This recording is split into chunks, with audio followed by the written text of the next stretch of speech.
Hi students, ഇന്നത്തെ video എന്ന് പറയുന്നത് കെമിസ്ട്രിയുടെ രണ്ടാമത്തെ ചാപ്റ്ററാണ്.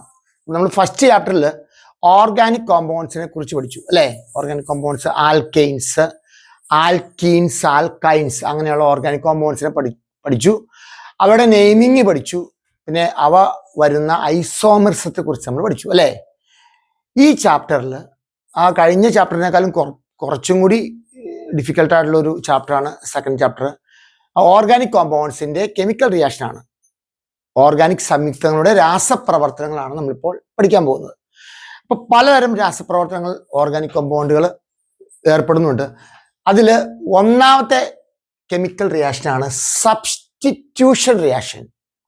സബ്സ്റ്റിറ്റ്യൂട്ട് എന്ന് പറഞ്ഞാൽ എല്ലാവർക്കും അറിയാം. നമ്മൾ സബ്സ്റ്റിറ്റ്യൂട്ട് എന്ന് പറയുന്ന ഒരു വേർഡ് തന്നെ ആദ്യമായിട്ട് ഞാനൊക്കെ കേൾക്കുന്നത് കൊച്ചിലെ ഫുട്ബോൾ കളിക്കാൻ പോകും.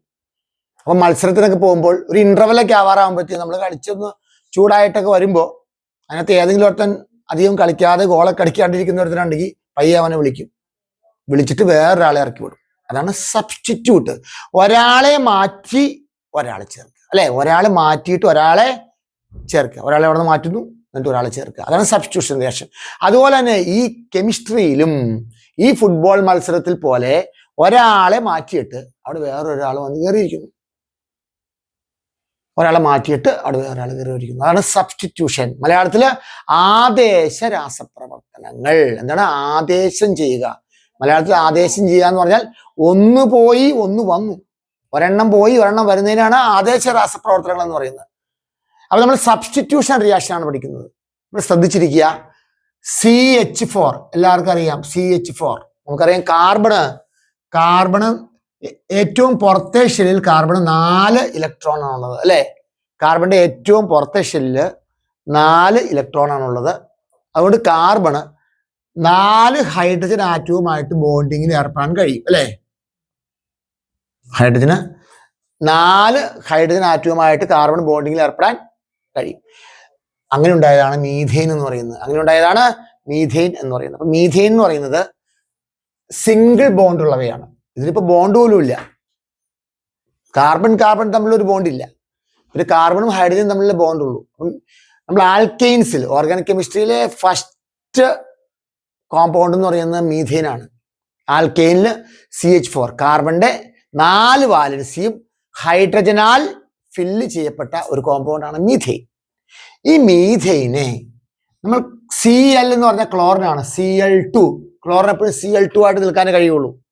ഡയാറ്റോമിക് മോളിക്യൂളാണ്. അപ്പൊ Cl2 എന്ന് പറയുന്ന ക്ലോറിൻ ഗ്യാസ് മീഥെയിനെ ക്ലോറിൻ ഗ്യാസുമായിട്ട് റിയാക്ട് ചെയ്യിപ്പിക്കുകയാണ്. അങ്ങനെ വെറുതെ റിയാക്ട് ചെയ്യില്ല. പിന്നെയോ സൺലൈറ്റ് വേണം. എന്ത് വേണം? സൺലൈറ്റ്, സൂര്യപ്രകാശം അല്ലെ. സൂര്യപ്രകാശം ഉണ്ടെങ്കിൽ മാത്രമേ മീഥെയിൻ ക്ലോറിനുമായിട്ട് റിയാക്ട് ചെയ്യുള്ളൂ, ക്ലോറിൻ ഗ്യാസുമായിട്ട് റിയാക്ട് ചെയ്യുള്ളൂ. ഇവിടെ എങ്ങനെയാണ് സബ്സ്റ്റിറ്റ്യൂഷൻ റിയാക്ഷൻ? ഇതെങ്ങനെ സംഭവിക്കുന്നു എന്ന് നോക്കാം. മീഥെയിനില് 4 ഹൈഡ്രജൻ ആറ്റമാണ് ഉള്ളത് അല്ലെ. അതിനകത്ത് ഒരു ഹൈഡ്രജൻ ആറ്റം മാറും. ഒരു ഹൈഡ്രജൻ ആറ്റം പോയാൽ പിന്നെ എന്താണ് ഉള്ളത്? CH3. ഇതിൽ നിന്ന് ഒരു ഹൈഡ്രജൻ ആറ്റം മാറിയിട്ട് ഈ ക്ലോറിൻ 2 എണ്ണമല്ലേ ഉള്ളേ, അതിനകത്ത് ഒരു ക്ലോറിൻ അവിടെ കയറും. അതാണ് സബ്സ്റ്റിറ്റ്യൂഷൻ. ഒരു ഹൈഡ്രജനെ മാറ്റി അവിടെ ഒരു ക്ലോറിൻ കയറി. ഇങ്ങനൊരു കോമ്പൗണ്ട് ഉണ്ടായി. നമ്മൾ ഇവിടുന്ന് മാറ്റിയ ഹൈഡ്രജനാണിത്. ഇവിടെ Cl2 ആണ്. ആ Cl2ലെ ഒരു Cl ആണിത്. CH3Cl plus HCl. അപ്പൊ എന്താണത്? മീഥെയിൻ ക്ലോറിൻ ഗ്യാസുമായി സൺലൈറ്റിന്റെ പ്രസൻസിൽ റിയാക്ട് ചെയ്ത് ഇതിന്റെ പേരെന്തായിരിക്കും? ഒരു ക്ലോറിനാറ്റമാണുള്ളത്. അപ്പൊ മോണോക്ലോറോ എന്ന് പറഞ്ഞ ഒരു ക്ലോറിനാറ്റമുള്ള മോണോക്ലോറോമീഥെയിൻ.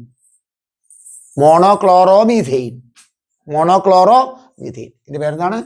മോണോക്ലോറോമീഥെയിൻ. ഇത് മോണോക്ലോറോമീഥെയിൻ ആണ്. പിന്നെ HCl ഹൈഡ്രജൻ ക്ലോറൈഡ് അല്ലെങ്കിൽ ഹൈഡ്രോക്ലോറിക് ആസിഡ് HCl എന്ന് പറയുന്നത്. മോണോക്ലോറോമീഥെയിൻ ഉണ്ടായി. ഇതൊരു സബ്സ്റ്റിറ്റ്യൂഷൻ റിയാക്ഷൻ ആണ്. എങ്ങനെയാണ്? മീഥെയിൻ ക്ലോറിൻ ഗ്യാസുമായിട്ട് റിയാക്ട് ചെയ്തു. അപ്പൊ എന്ത് സംഭവിച്ചു? ഈ CH4ലെ ഒരു H പോയിട്ട് ഇവിടുത്തെ Cl ഒരെണ്ണം വന്ന് കയറി. അങ്ങനെ മോണോക്ലോറോമീഥെയിനായി. ഇനി ഈ റിയാക്ഷൻ അവിടെ നിൽക്കുന്നില്ല. വീണ്ടും ഈ CH3Cl മോണോക്ലോറോമീഥെയിൻ, ഈ മോണോക്ലോറോമീഥെയിൻ വീണ്ടും ഒരു ക്ലോറിൻ മോളിക്യൂളുമായിട്ട് റിയാക്ട് ചെയ്യും. ഇതുപോലെ തന്നെ സൺലൈറ്റിന്റെ പ്രസൻസിൽ. ഇപ്പൊ എന്തുണ്ടാവുന്നു? വീണ്ടും ഇവിടെ 3 H അല്ലേ ഉള്ളത്, ആ Hൽ ഒരെണ്ണം കൂടെ പോയി. അപ്പൊ ഈ 2 H ഉള്ളൂ. ഇവിടെ ഒരു ക്ലോറിൻ ആണുള്ളത്, ആ ക്ലോറിൻ്റെ കൂടെ ഇവിടെ നിന്ന് വീണ്ടും ഒരു ക്ലോറിൻ വന്നു. ക്ലോറിൻ 2 എണ്ണമായി, H ഒരെണ്ണം പോയി, ക്ലോറിൻ ഒരെണ്ണം വന്നു. അപ്പൊ CH2Cl2 ഡൈക്ലോറോമീഥെയ്ൻ. Cl 2 എണ്ണം ഉണ്ട്, 2 എണ്ണത്തിന് ഡൈ എന്ന് പറയാം. ഒരെണ്ണത്തിന് മോണോ, 2 എണ്ണത്തിന് ഡൈ, മൂന്നാമത്തേന് ട്രൈ, നാലാമത്താണ് ടെട്ര. നമ്മൾ പഠിക്കും. അപ്പൊ ഡൈക്ലോറോമീഥെയ്ൻ, ഇതിന്റെ പേരെന്താണ്? ഡൈക്ലോറോമീഥെയ്ൻ. വീണ്ടും ഇവിടെ നിന്ന് പോയ Hഉം ഈ Cl2 ഒരു Cl നമ്മൾ എടുത്തുള്ളൂ, ആ Cl ഒരു Cl ഇവിടെ ഉണ്ടായിരുന്ന ആ Cl ആണല്ലേ, HCl ഉണ്ടായി. ഒന്നുകൂടെ പറയാം, മീഥെയിൻ ക്ലോറിനുമായിട്ട് റിയാക്ട് ചെയ്തു. സൺലൈറ്റിന്റെ പ്രസൻസിൽ ഒരു H പോയിട്ട് ഒരു Cl വന്നു, CH3Cl, മോണോക്ലോറോമീഥെയിൻ ഉണ്ടായി. ഈ മോണോക്ലോറോമീഥെയിൻ വീണ്ടും ക്ലോറിന്റെ ഒരു മോളിക്യൂളുമായിട്ട് റിയാക്ട് ചെയ്ത് ഡൈക്ലോറോമീഥെയിൻ ഉണ്ടായി. ഇതിന്റെ അടുത്ത് നിങ്ങൾക്ക് പറയാൻ സാധിക്കും എന്താണ്? ഡൈക്ലോറോമീഥെയിൻ വീണ്ടും ഒരു ക്ലോറിൻ മോളിക്യൂളുമായി റിയാക്ട് ചെയ്യുന്നു. ഇവിടെ 2 H ഉണ്ട്, ഒരു H പോകുന്നു, ഇവിടെ നിന്നൊരു ക്ലോറിൻ വരുന്നു.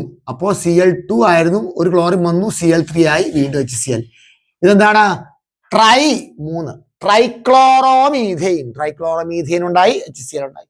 വീണ്ടും ആ ട്രൈക്ലോറോമീഥെയിൻ വീണ്ടും Cl2മായി റിയാക്ട് ചെയ്യുന്നു സൺലൈറ്റിന്റെ പ്രസൻസിൽ. അപ്പോഴോ ഒരു H ഉള്ളൂ, അതങ്ങോട്ട് പോകും, ആ H പോയി, Cl3 ആണ്, ഒരു Cl കൂടെ വരും, അപ്പൊ Cl4 ആയി.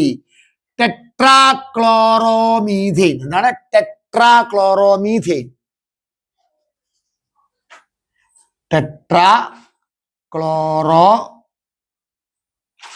ടെട്രാക്ലോറോമീഥെയിൻ ഉണ്ടായി. ഇതിന് വേറൊരു പേരുണ്ട്, എന്താണെന്ന് അറിയോ? Carbon tetrachloride.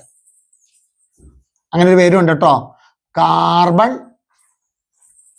ടെട്രാക്ലോറൈഡ്. ടെട്രാക്ലോറോമീഥെയിൻ ഉണ്ടായി. ഇതാണ് അഡീഷൻ റിയാക്ഷൻ. അപ്പൊ അഡീഷൻ റിയാക്ഷൻ മീഥെയിനും ക്ലോറിനുമായിട്ടുള്ള അഡീഷൻ റിയാക്ഷൻ ആണ്. അപ്പൊ മീഥെയിനും ക്ലോറിനുമായിട്ട് അഡീഷൻ റിയാക്ഷൻ നടക്കുമ്പോൾ ഇത് ഓരോരോ സ്റ്റെപ്പായിട്ടാണ് നടക്കുന്നതെന്ന് തോന്നും. അങ്ങനെയല്ല, മീഥെയിനും ക്ലോറിനുമായിട്ട് അഡീഷൻ റിയാക്ഷൻ നടക്കുമ്പോൾ നമുക്കൊരു മിക്സറാ കിട്ടുന്നത്. എന്തിന്റെ മിക്സർ? മോണോക്ലോറോമീഥെയിൻ, ഡൈക്ലോറോമീഥെയിൻ, ട്രൈക്ലോറോമീഥെയിൻ, ടെട്രാക്ലോറോമീഥെയിൻ. ഇതിന്റെ ഒരു മിക്സറും കിട്ടും, HCl-ഉം കിട്ടും. അങ്ങനെയാണ് കിട്ടുക. അത് ഓരോ സ്റ്റെപ്പായിട്ട് എഴുതിയിരിക്കുന്നതേ ഉള്ളൂ. ഒരു മോളിക്യൂളായിട്ട് റിയാക്ട് ചെയ്ത് മോണോക്ലോറോമീഥെയിനായി, പിന്നെ ഡൈക്ലോറോമീഥെയിനായി, പിന്നെ ട്രൈക്ലോറോമീഥെയിനായി, കാർബൺ ടെട്രാക്ലോറൈഡ്. ഇതാണ് ഈ ചാപ്റ്ററിലെ ഫസ്റ്റ് റിയാക്ഷൻ എന്ന് പറയുന്നത്, മീഥെയിൻ ക്ലോറിനുമായിട്ടുള്ള റിയാക്ഷൻ.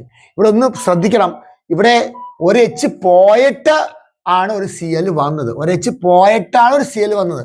H പോകാതെ Cl വരുന്ന റിയാക്ഷൻസ് ഒക്കെ ഉണ്ട്, അതുമായിട്ട് തിരിച്ചറിഞ്ഞോളണം.